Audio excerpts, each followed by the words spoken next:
Assalamualaikum warahmatullahi wabarakatuh dan salam sejahtera. Bertemu kembali tuan-tuan dan puan-puan dalam siri yang ke-6 program #3A. Siri kali ini bertajuk Butterfly Hug, iaitu salah satu cara untuk memberi ketenangan kepada sesiapa sahaja yang merasakan dirinya tidak tenteram.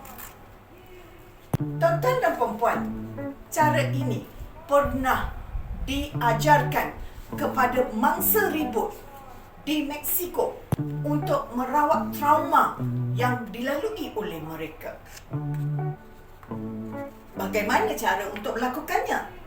Mudah saja, tuan-tuan dan puan-puan. Siapa pun boleh buat. Langkah pertama, silangkan kedua tangan di dada.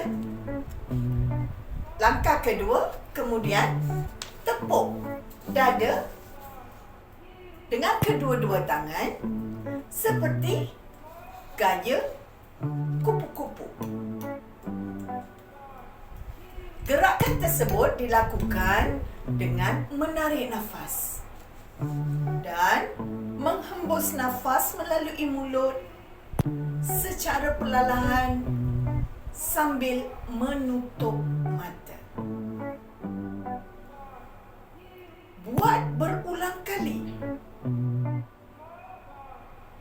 Tarik nafas,